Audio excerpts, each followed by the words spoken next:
Hello जी, मैं मुस्तफा बोल रहा हूँ। मुस्तफा, शनाया सिंह के आईडी से जी। आप मुस्तफा कॉल कर रहे हैं। ठीक है, बताइए मुस्तफा भाई।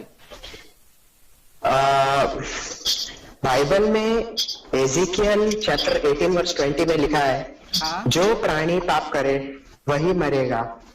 हेलो। जी जी, हम हाँ। सुन रहे हैं, बोलिए। जो प्राणी पाप करे वही मरेगा। न बेटा अपने बाप के गुनाहों का बोझ उठाएगा और न बाप बेटे का। धर्मी को अपने ही धर्म का फल और दुष्ट को अपने ही दुष्टता का फल मिलेगा। तो इसमें तो साफ साफ लिखा है कि जो गुनाह करेगा तो कोई दूसरा उसके गुनाह का बोझ नहीं उठा सकता। तो फिर आप कैसे बोल सकते हो कि ईसा अलैहिस्सलाम ने हम सबके गुनाह का बोझ उठा लिया? हाँ। According to Ezekiel chapter 18, verse number 20, it says, the soul and the sin shall die. The father shall not bear the iniquity of the son, neither shall the son bear the iniquity of the father. The wickedness of the wicked shall be upon him, the righteousness of the righteous shall be upon him. But if the wicked turns and comes to the straight path, he shall not die. So based on this, Ezekiel chapter 18, verse number 20, it completely negates the original sin that is propagated by the church. ठीक है, line पे बने रहिए। भाई का सवाल है कि एजेकियल की किताब में साफ साफ लिखा है कि पिता उसके पाप के लिए वो मरेगा, सब अपने अपने पाप के लिए मरेंगे। तो हम कैसे ये कह सकते हैं कि यीशु मसीह जो है सबके पाप के लिए मरेगा? तो प्रोफेसर, मैं चाहूंगा कि आप इसके ऊपर पहले शुरुआत करें और उसके बाद मैं अपना ऑप्शन शेयर करूंगा। यीशु मसीह जो है अपने घर वालों के लिए नहीं, सारे संसार के लिए उन्होंने अपने आप को बलिदान दिया। अगर आप एजिकियल में पढ़ोगे, बाप के गुनाहों के बारे में और बेटा जो कर्जा उठाने के बारे में बात किया गया है। पहली बात जो है, यीशु मसीह जो है सारे संसार का कर्जा उठा रहे हैं। That is one thing. और दूसरी बात, एजिकियल जो है जब वो बात बता रहे थे, बेटा जो है बाप का कर्जा नहीं उठा सकता है, क्योंकि बेटा खुद वो पापी है।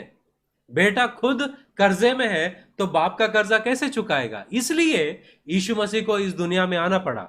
और दूसरी बात, अगर हम रोमा की सुसमाचार 6वां अध्याय 14 वचन, 10वां अध्याय 4 वचन, यूहन्ना का पहला 17 देखते हैं, तो यीशु मसीह ने सारे संसार का पेनल्टी, कर्जे को उन्होंने चुका दिया है। और एजिकियल में अगर आप आगे जाके पढ़ोगे, chapter 42 verse 13, the priest will put the most holy offerings there, the grain offerings, the sin offerings and the guilt offerings, for the place is holy. यहां पर देखिए, एजिकियल के chapter 42 verse 13 में लिखा है कि वो लोग अपने पापों के लिए बलिदान देंगे। एजिकियल कहां पर भी ये बात नहीं बताते हैं कि बलि, गुनाहों के लिए बलि नहीं चढ़ाई जाएगी। गुनाहों के लिए बलि चढ़ाई जाएगी। और एजिकियल ये कहीं पर भी ये नहीं कहते कि ऐसा नहीं होगा तो तुम बलि भी मत चढ़ाओ। तो एजिकियल के बातों को हमको समझना जरूरी है, क्योंकि एक बेटा अपने बाप का कर्जे को चुका नहीं सकता, क्योंकि वो खुद कर्जे में है। बेटा खुद गुनहगार है, तो पिता का गुनाहों को ढो नहीं सकता है। इसलिए यीशु मसीह को आना पड़ा।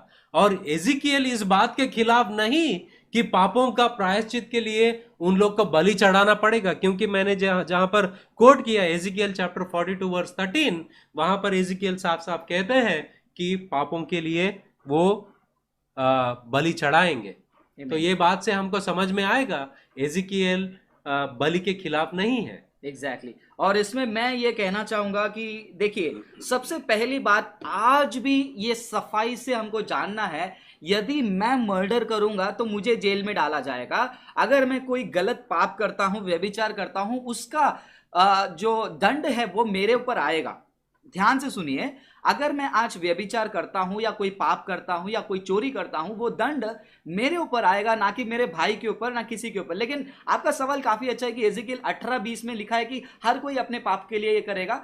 तो बिल्कुल सही कहा, जैसे मेरे पाप के लिए मेरा भाई जिम्मेदार नहीं है, वैसे कोई भी किसी के लिए जिम्मेदार नहीं। लेकिन मुद्दा यह है कि जब इंसान पाप करता है, उसके पाप करने का गुण उसके अंदर कहां से आया है? अब आपकी गलती के लिए कोई और तो दंड नहीं उठाएगा, लेकिन वो पाप करने का गुण जो है इंसान को पाप करवाते रहता है। उस पाप करने के गुण को निकालने के लिए एक व्यक्ति को आने की जरूरत है, या फिर कोई ऐसा सर्वशक्तिमान हो जो उसको हटा सके। मनुष्य खुद से वो हटा नहीं सकता है, इसीलिए यीशु मसीह को जो है वो चीज को अपने ऊपर लेना पड़ा ताकि वो सबके लिए एक बार में मर जाए। ऐसा नहीं कि आपके गुनाहों को लेकर आपको कहेंगे कि आगे भी तुम गुनाह करो, तुम्हारा प्रॉब्लम मैंने सॉल्व कर दिया है, नाउ यू कैन एंजॉय, आपके पास लाइसेंस है। यीशु मसीह ने वो पाप करने का चरित्र, वो पाप करने का गुनाह जो आदम से आई है, जो ओरिजिनल सिन है, ओरिजिनल सिन को हटा दिया है। लेकिन ओरिजिनल सिन को हटाने के बाद अगर कोई व्यक्ति व्यक्तिगत रूप में भी पाप करता है, उसका भुगतान वो खुद करेगा, ना कि कोई और। हेजेकिएल यहां पर यही कहते हैं, और ये नहीं कहते कि कोई भी व्यक्ति जो है सारे संसार के पाप को उठा नहीं सकता है। ऐसे अनेक वीडियोस को देखने के लिए हमारे चैनल को सब्सक्राइब करें, बेल आइकन प्रेस करें और वीडियो को लाइक जरूर करें। धन्यवाद।